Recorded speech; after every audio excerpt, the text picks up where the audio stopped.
Hey guys welcome back to my channel Indrani's gallery. तो सेदिनके घुम থেকে উঠেই আগে আমি চান ঠান করে রেডি হয়ে গেছিলাম। আর এখানে আমি পরছি আলতা, প্রথমবার। ছোট থেকেই মাকে দেখেছি আলতা পরতে, আমার আজকে ইচ্ছে করলো, তাই চলো আমিও পরে নিচ্ছি।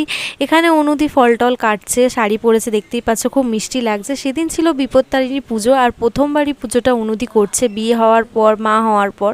প্রতি বছর মাকেই দেখেছি পুজোটা করতে, কিন্তু এবার একটু অসুস্থতার কারণে মা করতে পারছে না, কিন্তু নিয়মগুলো অবশ্যই পালন করেছে, কিন্তু পুজো দিতে আর যায়নি। তো সেদিন হয়েছিল লুচি, আলুর দম। বাচ্চাটা এখানে ঘুমোচ্ছে, তাই অনুদি আর দাদা দুজন মিলে চলে যাচ্ছে পুজো দিতে মন্দিরে।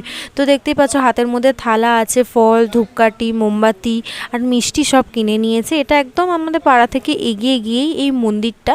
মোটামুটি ভিড় হয়েছিল, দাদাই করেছে এই ভিডিওগুলো, কারণ আমি বাড়িতে ছিলাম, বাচ্চাটাকে রেখে গেছিলো অনুদি, ওকে দেখতে হতো।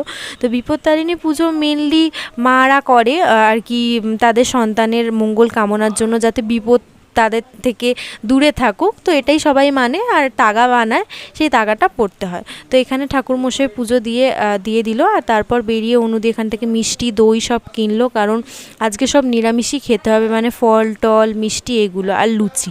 তো এখানেই অনুদি কাঁকরোল ভাজা, পটল আলুর তরকারি আর আলুর দম করেছিল, ওটাই খেলো।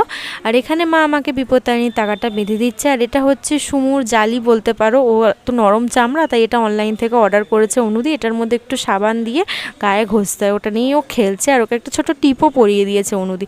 আর এই দেখো আমি এখানে তাগাটা পরে নিয়েছি, আমার মনে হচ্ছে 250 কিলোর হাত এখানে। অনুদি যে শাড়িটা সকালে পরেছিল, সেটাই আমি দুপুরে পরে একটুখানি ন্যাকামো করে কটা ভিডিও করলাম, ফটো তুললাম। আশা করছি ভিডিওটা ভালো লেগেছে, ভালো লাগলে অবশ্যই লাইক, কমেন্ট, সাবস্ক্রাইব করবে।